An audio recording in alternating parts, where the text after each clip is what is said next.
Hello students, here we will see the next topic of 9th chapter, control and coordination is synapse. In last lecture we have seen the structure of neuron and neuroglial cells. Here we will see the next topic 9.4 is the synapse. What is synapse? It is the junction between two nerve cells with a minute gap or synaptic cleft in between them allow transmission of impulse by the neurotransmitter bridge called as synapse. Axon of one neuron connected to dendron of another neuron, but there is a small gap or synaptic cleft. It is very microscopic. It is only 20 to 30 nanometer. This minute gap or synaptic cleft between them allow the transmission of impulse from first neuron to the next neuron. This is the axon of one nerve cell connected to the dendron of next nerve cell, and in between them there is a gap or small space called as synaptic cleft. But the transmission of between them is allowed by a neurotransmitter bridge called as synapse or synapses. म्हणजे एक nerve sale दुसऱ्या nerve सेलशी connected असते. एका nerve सेलचा एक्झॉन terminal दुसऱ्या नर्वच्या डेंड्रॉनशी connect असतो. त्यांच्यामध्ये direct connection नाहीये, तिथे मायक्रोस्कोपिक मायन्यूट गॅप असतो. या गॅपमध्येही इम्पल्स ट्रान्समिट केली जाते. कशाच्या सहाय्याने कशावर ती ट्रान्समिट केली जाते, तर इथे न्यूरो ट्रान्समिटरचा ब्रिज तयार होतो. तो इथे ट्रान्समिट करतो impulse from this axon to dendron. यामधल्या स्पेसमध्ये, या मायक्रोस्कोपिक स्पेसमध्ये कोण कॅरी करतं इम्पल्स, तर हा न्यूरो ट्रान्समिटर ब्रिज. यालाच आपण काय म्हणतोय, सिनॅप्स और सिनॅप्सिस. जर एखादी वायर कट झालेली असेल, तिथे करंट किंवा इलेक्ट्रिसिटी पुढे कॅरी केली जाणार नाही. बल्ब किंवा जो फॅन असेल तो चालू होणार नाही, कारण त्या कटच्या मध्ये इलेक्ट्रिसिटी पास होऊ शकत नाही. परंतु इथे दोघांच्या मध्ये डायरेक्ट कनेक्शन नाहीये, इथे कट आहे आणि या कट मध्ये सुद्धा इम्पल्स ट्रान्समिट होते. ती कशावर कॅरी केली जाते, तर ती या न्यूरो ट्रान्समिटर ब्रिज वर ती पास होते. त्याच्यामुळे ती पास होऊ शकते पुढच्या नेक्स्ट न्यूरॉन मध्ये. यालाच याच गॅपला, याच स्पेसला सिनॅप्स किंवा सिनॅप्सिस असं म्हणतो आपण. Then next is the properties of nerve fibres. First property of nerve fibre is excitability और इरिटेबिलिटी. व्हाट इज एक्साइटेबिलिटी और irritability? The nerve fibres on account of presence of polarized membrane have the ability to pursue stimulus and enter into a state of activity. या nerve फायबर्सला polarised membrane आहे, ज्या मेम्ब्रेनमुळे त्यांच्यामध्ये ability आली, ते pursue करू शकतात, ते रिसीव करू शकतात स्टिम्युलस, आणि हा स्टिम्युलस परस्यू केल्यानंतर ती नर्व सेल कोणत्या स्टेटमध्ये जाते, ॲक्टिव्हिटी स्टेटमध्ये जाते. म्हणजेच ती काय प्रोड्यूस करते, इम्पल्स प्रोड्यूस करते. म्हणजे स्टिम्युलसचं रूपांतर कशामध्ये केलं जातं, इम्पल्समध्ये. याच प्रॉपर्टीला काय म्हणतो आपण, एक्साइटेबिलिटी और irritability. What is conductivity? It is the ability to transmit the excitation. Nerve फायबर्समध्ये, न्यूरॉन्समध्ये ॲबिलिटी असते की ते कंडक्ट म्हणजे कॅरी करू शकतात इम्पल्सला किंवा या एक्सायटेशनला ते कॅरी करू शकतात. या डेंड्रॉनने रिसीव केला स्टिम्युलस, त्याचं रूपांतर इम्पल्समध्ये म्हणजेच एक्सायटेशनमध्ये झाला. इथे पोलॅरिटी बदलली मेम्ब्रेनची, इथे एक्सायटेशन तयार झाला, म्हणजेच इम्पल्स तयार झाली, चार्ज तयार झाला. तो चार्ज ही सेल कॅरी करू शकते, कंडक्ट करू शकते, स्वतःकडून दुसऱ्या नर्व सेलला ती पास, ती ट्रान्समिट करू शकते. हे जे कंडक्शन म्हणजे कॅरी करण्याची कॅपॅसिटी आहे, इम्पल्सला, एक्सायटेशनला कॅरी करण्याची, ट्रान्समिट करण्याची जी कॅपॅसिटी आहे त्यालाच काय म्हटलं जातं, कंडक्टिव्हिटी. देन स्टिम्युलस, आता सांगितलं मी तुम्हाला, stimulus means a change. What is stimulus? It is any detectable physical, chemical, electrical change in external or internal environment of the body which bring about excitation in nerve, muscles, organs or organism. म्हणजे असा एखादा change की जो detectable आहे, physical change असेल, म्हणजे आपल्याला चटका बसतोय किंवा टेम्परेचर कमी जास्त होत आहे किंवा प्रेशर पडतंय, पिन टोचते, फिजिकल चेंज असू शकतो. किंवा तो केमिकल असू शकतो, आपल्याला वास कळतोय, आपल्याला टेस्ट कळते पाण्याची, आपल्याला फूडची टेस्ट कळते, केमिकल असू शकतो. किंवा तो इलेक्ट्रिकल असू शकतो. तर हे चेंजेस डिटेक्टेबल आहेत, फिजिकल आहेत, केमिकल आहेत, इलेक्ट्रिकल आहेत, आणि ते कोणत्या एन्व्हायरमेंटमध्ये, बाहेरच्या किंवा आतल्या एन्व्हायरमेंटमध्ये सुद्धा असू शकतात. इंटरनल एन्व्हायरमेंटमध्ये सुद्धा चेंज होऊ शकतो. फॉर एक्झाम्पल स्टमकमध्ये pH वाढला, म्हणजे ॲसिडिटी वाढली, तरी आपल्याला कळते, आपल्या बॉडीला त्याचा ज्ञान होतं की ॲसिडची रेंज वाढलेली आहे, pHची व्हॅल्यू वाढली आहे स्टमकमध्ये. तर हा केमिकल चेंज इंटरनल एन्व्हायरमेंटमधला असो किंवा एक्सटर्नल एन्व्हायरमेंटमधला असो, मग तो फिजिकल असेल, केमिकल असेल किंवा इलेक्ट्रिकल चेंज असेल. हा जो चेंज आहे हा नर्व सेल्समध्ये काय प्रोड्यूस करतो, एक्सायटेशन म्हणजेच इम्पल्स म्हणजेच इलेक्ट्रिक चार्ज प्रोड्यूस करतो. कशामध्ये, नर्व्समध्ये, मसल्समध्ये, ऑर्गनमध्ये किंवा ऑर्गॅनिझममध्ये. Then threshold stimulus, in order to be effective, the stimulus have a minimum intensity called as threshold stimulus. म्हणजे एक्सायटेशन होण्यासाठी, स्टिम्युलस तयार होण्यासाठी, इलेक्ट्रिकल चार्ज तयार होण्यासाठी या स्टिम्युलसला एक ठराविक इंटेन्सिटी हवी असते, मिनिमम इंटेन्सिटी हवी असते. त्या मिनिमम इंटेन्सिटीलाच आपण काय म्हणतो, threshold stimulus. Subliminal or weak stimulus will have no effect. म्हणजे जर जो स्टिम्युलस आहे त्याची इंटेन्सिटी कमी असेल, तो वीक स्टिम्युलस असेल, तर तो इफेक्ट तयार करू शकत नाही, म्हणजे इम्पल्स प्रोड्यूस करू शकत नाही, इफेक्ट प्रोड्यूस करू शकत नाही, एक्सायटेबिलिटी, इलेक्ट्रिकल चार्ज नर्वमध्ये तयार होत नाही. जर स्टिम्युलस कसा असेल, एकदम वीक असेल, मिनिमम रेंजपेक्षा तो वीक आहे, खूपच कमी आहे, अशा वेळेस तो इफेक्ट तयार करू शकत नाही. वीक असेल स्टिम्युलस, सबलिमिनल स्टिम्युलस असेल तर इफेक्ट तयार होणार नाही, इम्पल्स किंवा एक्सायटेशन या नर्वमध्ये तयार होणार नाही. यालाच आपण काय म्हणतोय, subliminal stimulus. सुप्रालिमिनल stimulus or strong stimulus will produce the same degree of impulse as the threshold stimulus.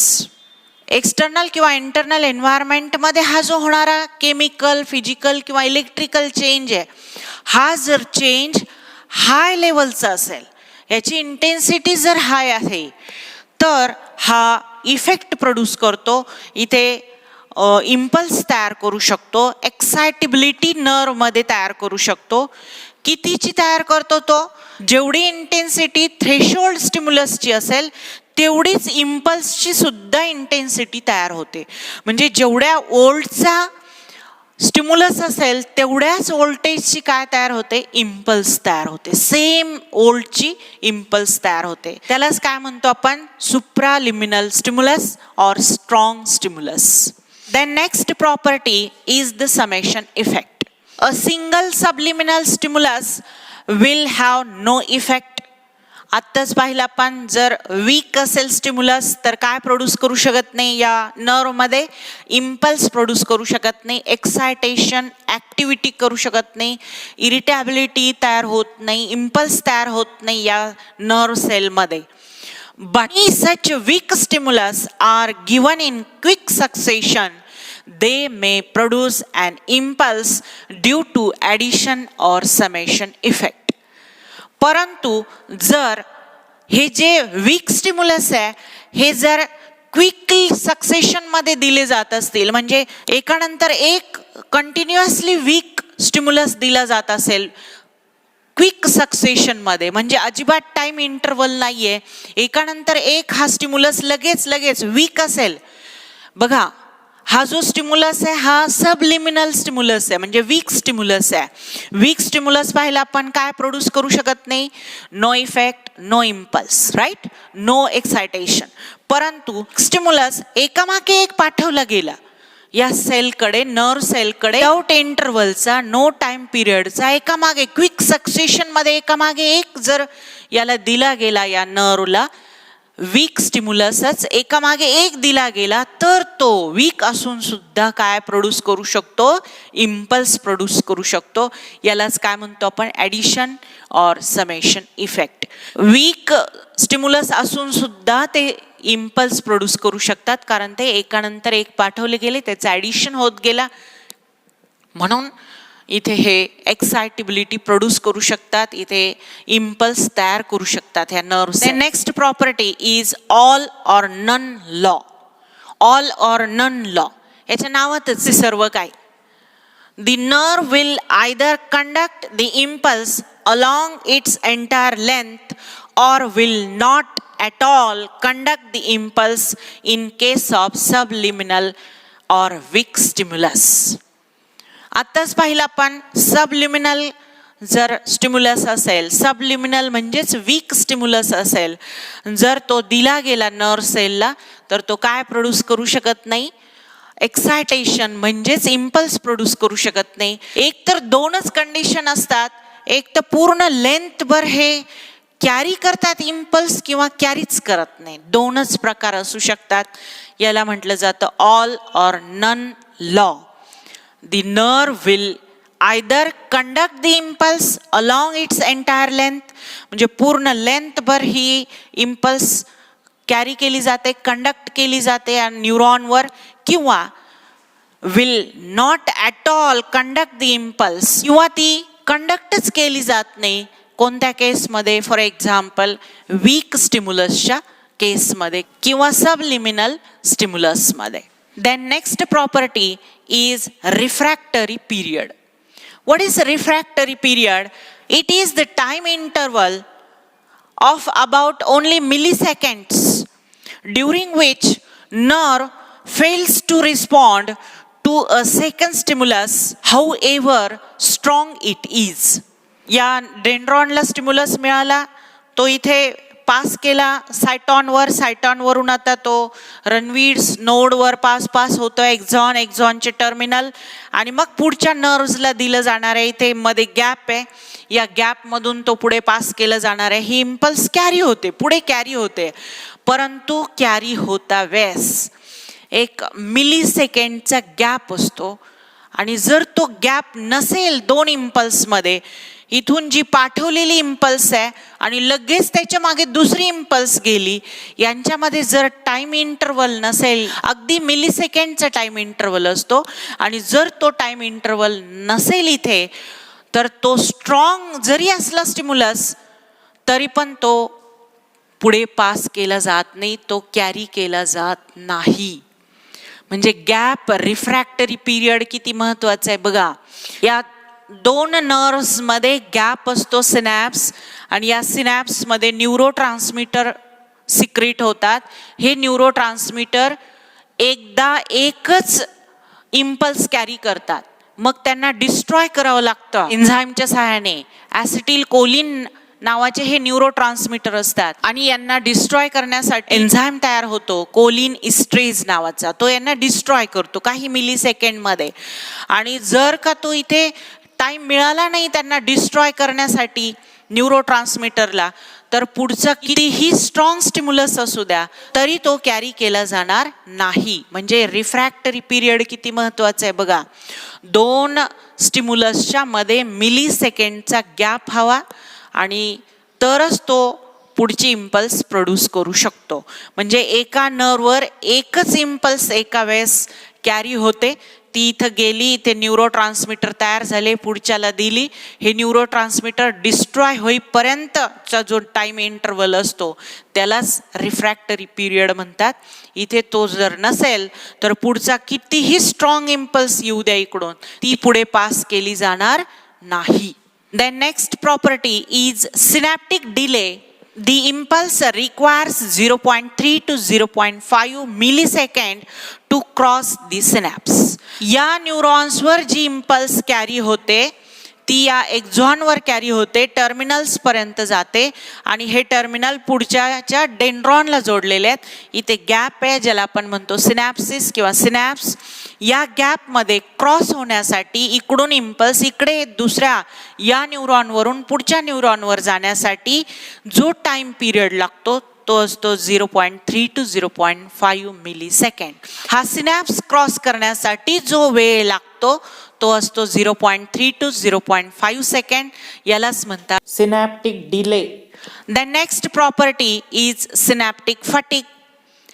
The transmission of nerve impulse across the synapse halts temporarily due to exhaustion of its neurotransmitter.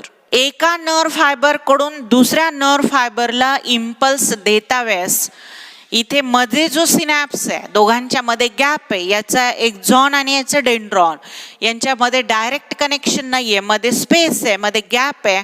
अगदी नॅनोमीटरचा तो gap असतो, 20 to 30 नॅनोमीटरचा हा space असतो दोन सेलमध्ये.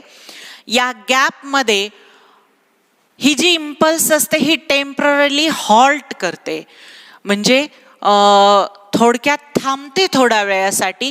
कारण इथे काय झालेलं आहे, एक्झॉशन झालंय न्यूरो ट्रान्समीटरचा, म्हणजे खूप जास्त थकवा. एक्झॉशन म्हणजे थकवा आल्यामुळे न्यूरो ट्रान्समीटर जास्त तयार होत नाही आहेत, तयार झालेले डिस्ट्रॉय होत नाही, नवीन तयार होत नाही, म्हणून इथे टेम्पररी हॉल्ट घेतलं जातो, ट्रान्समिशन होत नाही. यालाच काय म्हटलं जातं, synaptic fatigue. The next property is velocity. Rate of transmission of impulse called velocity. किती रेटने ट्रान्समिट होते इम्पल्स यालाच काय म्हटलं जातं, व्हेलॉसिटी.